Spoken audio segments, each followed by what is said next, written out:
buscar a un referente de los hospitales privados. Vamos a hablar con el director de la Clínica Reina Fabiola, el doctor Ricardo To. Enseguida vamos a hablar también con la gente de la Federación Agraria de Entre Ríos, donde están las tomas de tierras en estos momentos. Enseguida vamos a hablar también de los dichos del Papa, las expresiones del Papa que han causado asombro para muchos y que algunos han calificado como expresión histórica, la de aceptar las parejas del mismo sexo en unión civil. Y vamos a hablar del dólar a 190. Parece ciencia ficción, pero todo eso está aconteciendo. Pero vamos a comenzar y vamos a saludar ya mismo al doctor Ricardo To, al director de la Clínica Reina Fabiola. Le agradecemos que se haya hecho un tiempo para atendernos en medio de una situación sumamente complicada. Hola doctor, ¿cómo está? Buenas noches, el gusto de tenerlo con nosotros. Buenas tardes, Jorge. Jorge, a usted y a toda la audiencia y los televidentes en este caso. Bueno, estamos en una situación muy complicada, ¿verdad, doctor? Muy complicada.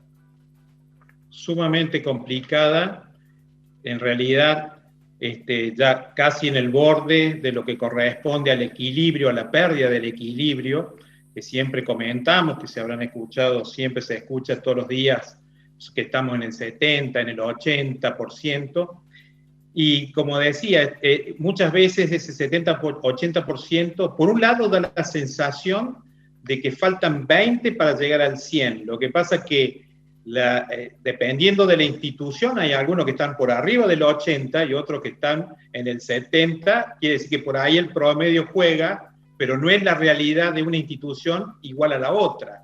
Entonces, por ahí, en ciertos casos se puede presentar que hay algunas que están más complicadas que otras. Eso por un lado. Y por otro lado, que como toda institución y el que maneja empresas lo sabe, existe lo que se llama el límite de lo que se llama la capacidad instalada. La capacidad instalada ideal es no funcionar por arriba del 75-80%. Entonces, ¿por qué? Porque justamente es allí cuando empiezan los desbordes. Uno tiene que estar preparado para una situación en donde pueda suceder algo que lo saque de ese momento límite, y tiene que estar preparado para eso, ¿no? Si uno está al 100, indudablemente que no tiene ninguna alternativa de hacer nada agregado. Cuando uno está en el 75, en el 80, sabe que juega con ese 20 para poder lograr dar una respuesta. Ahora, no es lo ideal tampoco. Trabajar por arriba del 80% o estar permanentemente en el 80% es estar siempre en el límite del precipicio, ¿no? Ahora, doctor, se trabaja en una situación de absoluto estrés en caliente. Usted me decía esta mañana, no hemos puesto cama en los pasillos, los hospitales no han puesto cama en los pasillos, pero se está muy cerca de todo eso, es el día a día. Un día están sin una cama, otro día tienen una cama, otro día tienen que ver cómo derivan a alguien que mejoró y sacarlo de terapia para ponerlo en situación intermedia. Me imagino el desafío que es para ustedes y la responsabilidad, ¿no? Seguramente. Eso implica reuniones permanentes para crear una logística, justamente para saber, porque también como mencionábamos esta mañana, uno no solamente tiene que atender al COVID, sino al paciente que no es COVID, pero que también está conviviendo en la institución y que uno también tiene que brindarle la seguridad en ese sentido. Entonces, es permanentemente hacer logísticas de cómo mover, cómo crear estructuras que sean muy funcionables, muy fácil de cambiar ante las distintas realidades que se van presentando minuto a minuto. Por ejemplo, esta mañana nosotros teníamos una sola cama libre, en este momento, hace una hora, teníamos 3 camas libres y ya nos están anunciando que en la guardia respiratoria hay 2 posibles pacientes que vayan a quedar internados. Imagínense usted, eso es una cosa que exige permanente análisis de cómo va a ir uno haciendo enroques y haciendo modificaciones en la institución para que pueda ser aceptado y el paciente no quede desprotegido, ¿no es cierto?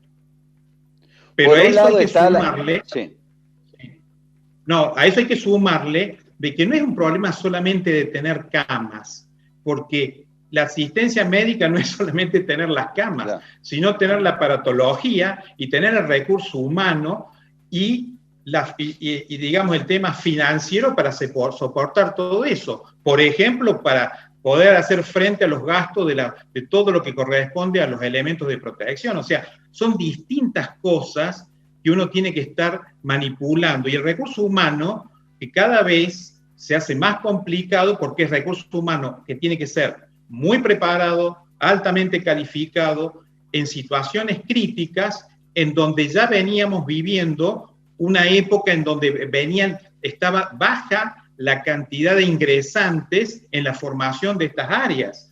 Entonces, no solamente tenemos pocos, sino que además vienen cayendo varios de ellos, enfermeros, médicos, etcétera, que son los que están formados para esto, porque no es para cualquiera el que pueda atender esto, y de pronto no solamente cae que pueda tener el virus, sino que además todos los contactos estrechos, que lamentablemente, y en lo que pasa en muchas de las instituciones, los contagios vienen de afuera, ¿no es cierto? No vienen de las propias instituciones, al menos eso no es lo que pasa en nuestra institución, porque los elementos que tenemos de protección son extremados, es decir, nada es perfecto, pero hemos tratado de llevar al máximo esto del cuidado del personal, sea del área que sea, porque todos son importantes, desde el que limpia hasta el que protege la salud directamente, como es un enfermero o un médico, y de pronto cualquiera que caiga de ellos implica grandes problemas a la institución para proteger a la persona que cayó, para proteger al paciente a través de las personas que uno tiene que ir reincorporando y que encima muchas de las veces uno no conoce porque tiene que salir a buscar. Y de pronto está esto de que puede que no haya y que aparte esté calificado, uno tiene que evaluar para que esté calificado para atender a la gente, ¿no? Bueno, un desafío mayúsculo. Además, no cualquiera puede entubar a un paciente, no cualquier médico puede entubar a un paciente y trabajar en una situación límite, ¿no?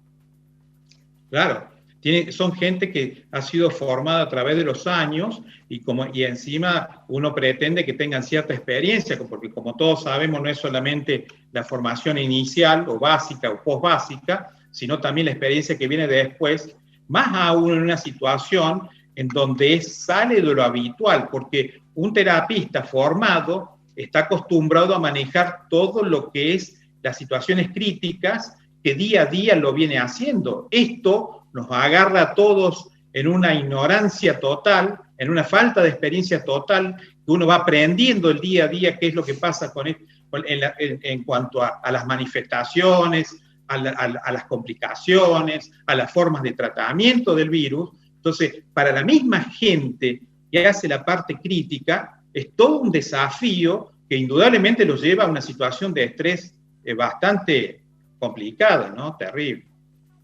Así, me voy a extender, le aviso al señor director, con la nota voy a hacerle un par de preguntas más, porque está muy interesante lo que nos está diciendo el director de la clínica Reina Fabiola. Esta mañana nos decía el doctor Miguel Díaz del Hospital Rawson que a lo largo de la pandemia han ido aprendiendo muchas cosas y que hay datos estadísticos hoy que permiten inferir una serie de cuestiones, que aquellos que ingresan a un hospital internados en un 15% terminan con respirador. Nos explicaba eso, nos explicaba el periodo de internación también y cómo es el tratamiento que se hace, que no tiene cura, porque nos explicaban también los especialistas que cada cuerpo libra una batalla con el virus y lo que se aplica son paliativos. Un aprendizaje continuo de algo nuevo, doctor, ¿no?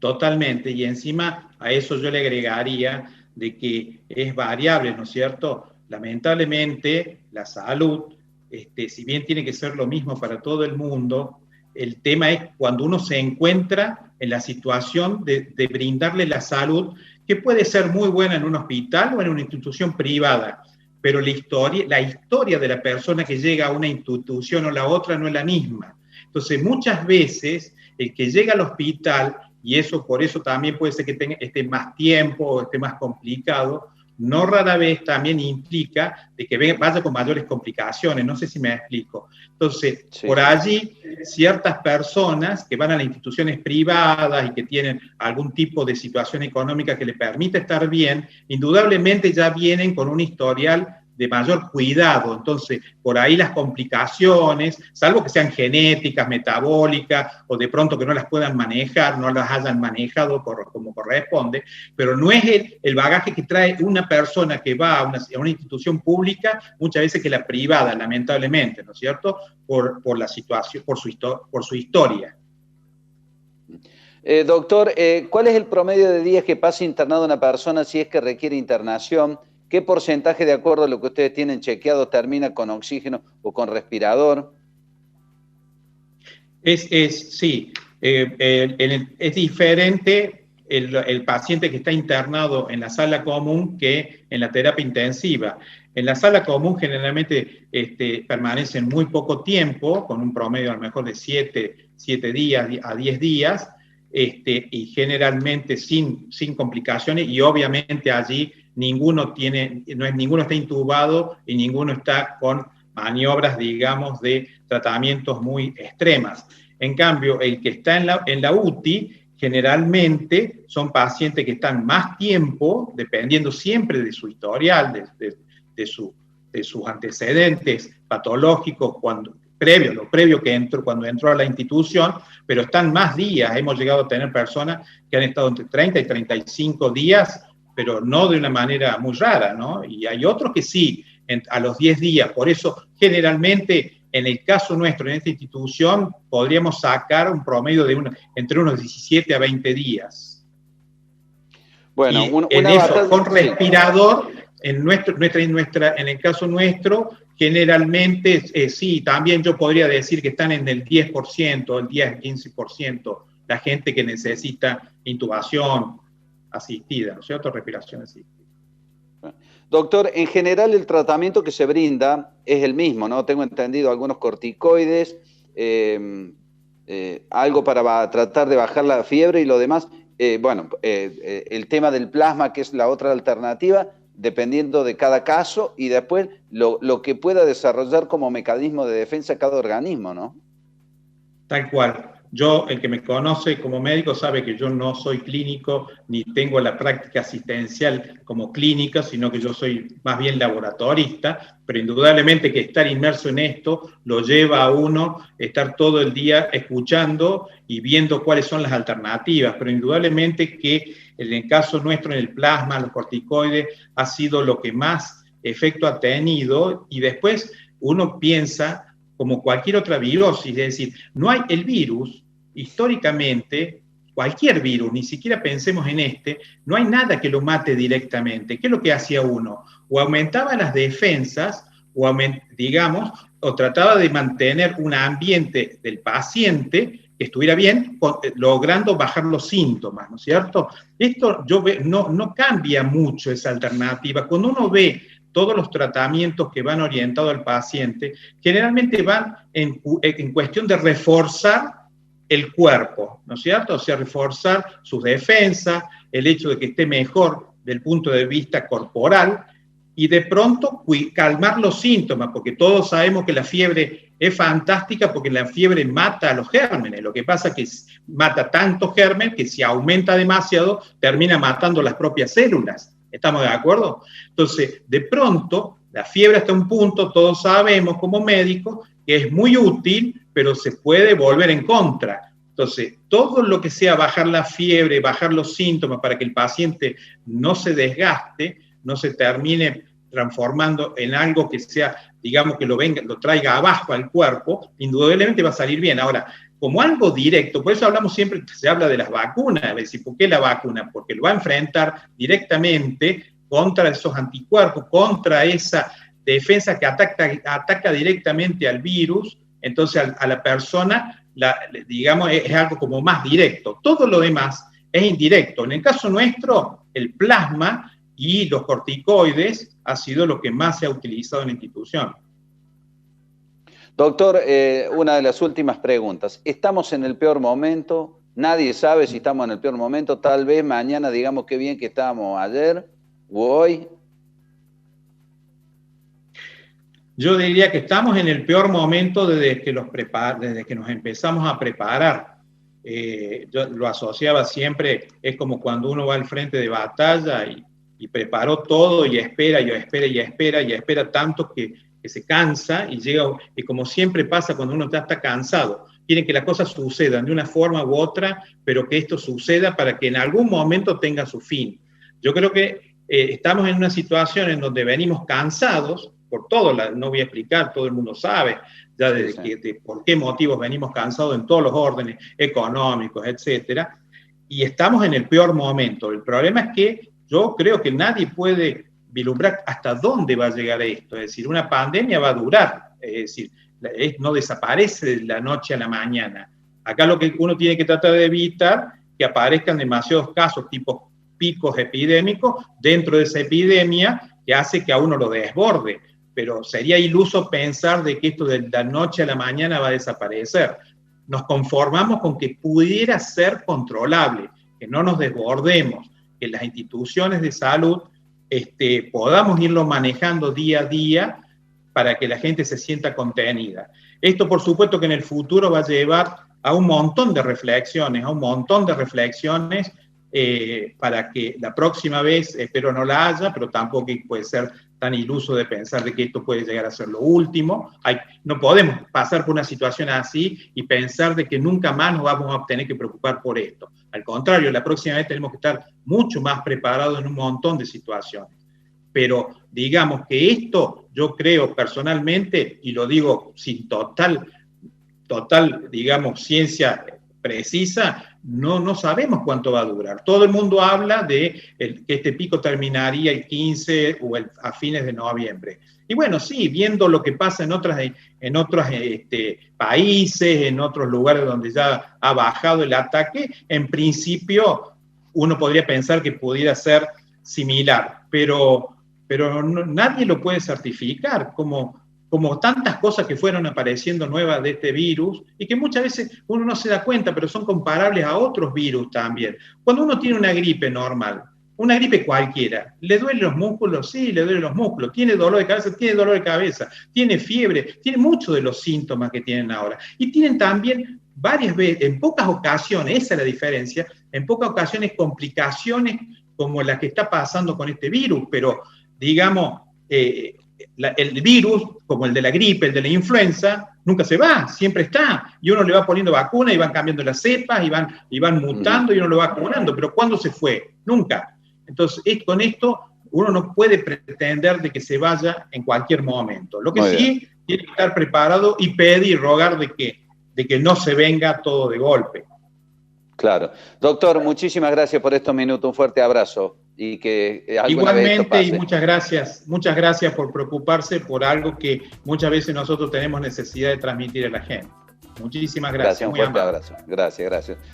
Aquí va nuestro homenaje a los médicos, a las enfermeras, a los bioquímicos, a los empleados administrativos de los hospitales que están dejando todo en procura de atender a la gente en un momento difícil.